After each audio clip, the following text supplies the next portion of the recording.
बिहार में वोटिंग से पहले बढ़ी राहुल गांधी की मुश्किलें।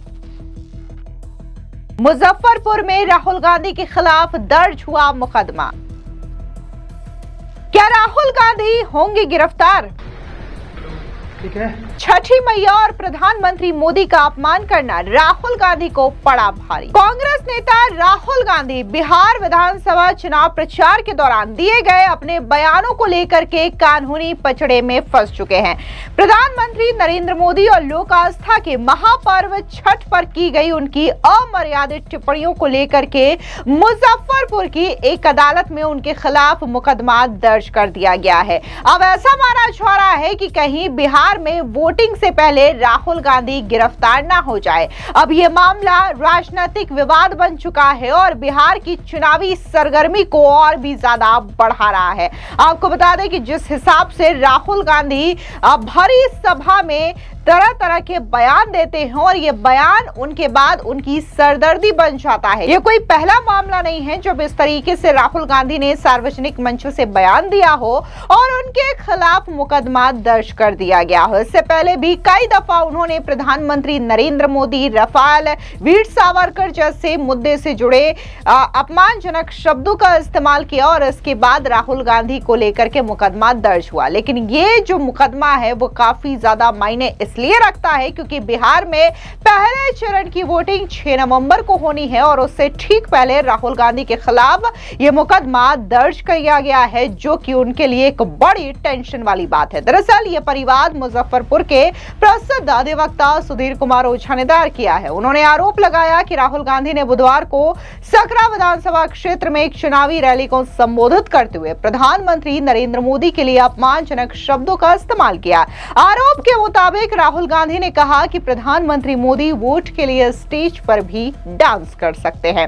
इसके अलावा परिवाद में यह भी आरोप लगाया गया कि राहुल गांधी ने छठ पर्व को लेकर के ड्रामा जैसे शब्दों का इस्तेमाल किया, जिससे करोड़ों हिंदुओं और बिहार वासियों की धार्मिक भावनाएं आहत हुई हैं। अधिवक्ता सुधीर कुमार ओझा ने इसे भारतीय न्याय संहिता यानी कि बीएनएस की धाराओं 298, 356(2), 352 और 353 के तहत एक दंडनीय अपराध बताया है। सीजीएम कोर्ट ने इस परिवाद को स्वीकार कर लिया है और मामले की अगली सुनवाई 11 नवंबर को रखी गई है।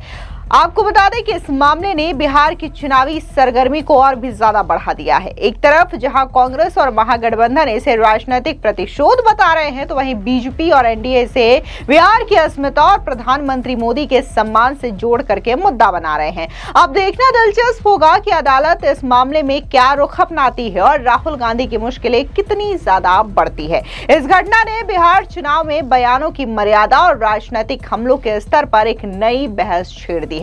लेकिन अब सवाल ये उठता है कि आखिर राहुल गांधी ने ऐसा कौन सा बयान दे दिया जिसकी वजह से उनके खिलाफ मुकदमा दर्ज किया गया। आखिर उन्होंने छठी मैया के अपमान और प्रधानमंत्री मोदी को ऐसे कौन से शब्दों का इस्तेमाल किया जिसकी वजह से बिहार के अधिवक्ता इतने ज्यादा आहत हो गए। एक बार आप भी राहुल गांधी का ये बयान सुनिए, जहां पर उन्होंने न सिर्फ छठ पूजा को ड्रामा बताया बल्कि प्रधानमंत्री मोदी के लिए आपत्तिजनक शब्दों का इस्तेमाल किया।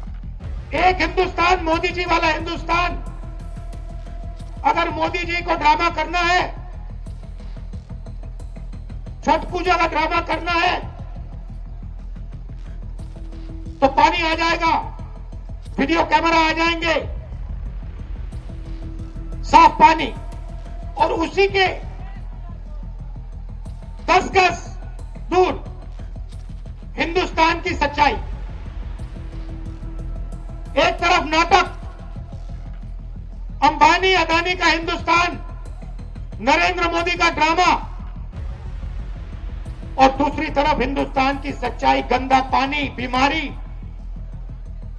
अब जिस तरीके से राहुल गांधी ने सार्वजनिक मंच पर प्रधानमंत्री मोदी और छठी मैया का अपमान किया, तो उसको लेकर के एनडीए ने भी राहुल गांधी पर ताबड़तोड़ तरीके से हमला किया। इस बीच केंद्रीय मंत्री और बीजेपी के नेता गिरिराज सिंह ने हमला बोलते हुए कहा कि डांस करने की आदत राहुल गांधी के खानदान में है। सुनिए क्या कुछ केंद्रीय मंत्री गिरिराज सिंह ने कहा। राहुल गांधी ने और कांग्रेस ने सनातन का अपमान किया है। छठ व्रत के ऊपर भद्दी टिप्पणियां करके ये सनातन का अपमान है, हिंदुओं का अपमान है। राहुल गांधी को खुद पता नहीं है वो अपने क्या हैं, क्योंकि वो पारसी हैं, हिंदू हैं, क्या हैं वो खुद नहीं पता है, ईसाई हैं। लेकिन वो जो कुछ भी रहे, लेकिन हमारे छठ पर्व को कांग्रेस और राहुल गांधी अगर अपमानित करने का काम किए हैं तो हम ईंट का जवाब पत्थर से देंगे और बिहार के लोग भी उन्हें इसका जवाब। प्रधानमंत्री पर भी टिप्पणी की है, उन्होंने कहा है कि प्रधानमंत्री पर जितनी भद्दी टिप्पणियां की है, डांस तो कर रहे थे राहुल गांधी खुद मोटरसाइकिल पर, और किसके साथ कर रहे थे वो उनको भी पता है। डांस करने की आदत राहुल गांधी के खानदान में।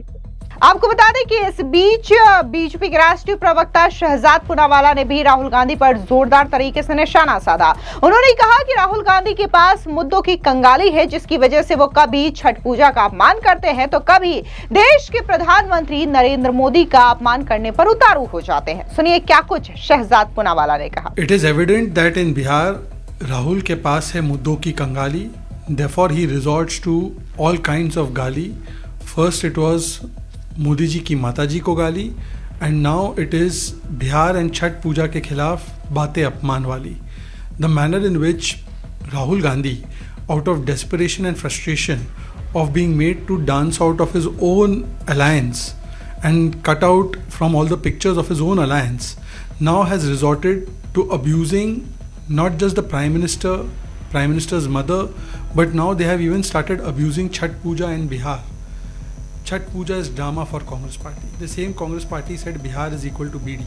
Their allies DMK say that Bihar people are toilet cleaners, and the language that they have used first for Prime Minister's mother, instead of condemning it, they supported it. They abused 4 times for Prime Minister's mother, and now when an OBC Prime Minister is there, they attack not just the OBC Prime Minister but also the constitutional position and says that Prime Minister will dance for votes.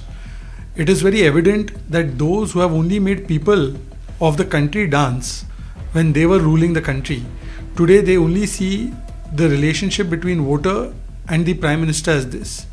The fact of the matter is that the people have elected Prime Minister Modi 3 times. This is an insult of the wisdom of the electorate also. But because there is muddon ki kangali, they have no real issues to target the Bihar government, Nitish ji, Modi ji on. And because they have a face of Jungle Raj, and because they are snatching the title of Jan Nayak even from Karpuri Thakur ji, today they are now abusing the people of Bihar, Chhat Puja, and also the constitutional position. RJD must tell us whether they accept this kind of language against Chhat Puja. आपको बता दें कि बिहार में voting 2 चरण में होनी है। पहला चरण जहां 6 नवंबर को होगा, जिसमें 121 सीटों के लिए वोटिंग होगी, तो वहीं दूसरा चरण 11 नवंबर को 122 सीटों के लिए वोट डाले जाएंगे और जो वोटिंग है उसके नतीजे 14 नवंबर को घोषित कर दिए जाएंगे। लेकिन इन सब के बीच में चुनावी प्रचार के दौरान जिस तरीके के शब्दों का इस्तेमाल किया जा रहा है राहुल गांधी और इंडिया अलायंस के नेताओं की ओर से, इसको लेकर के कई सारे सवाल उठ रहे हैं और फिलहाल के लिए राहुल गांधी की मुश्किलें बढ़ चुकी हैं, क्योंकि राहुल गांधी के खिलाफ मुजफ्फरपुर की कोर्ट में एफआईआर दर्ज कर दी गई है। फिलहाल इस पूरी खबर पर आपकी क्या राय है, कमेंट सेक्शन में जरूर बताएं। धन्यवाद।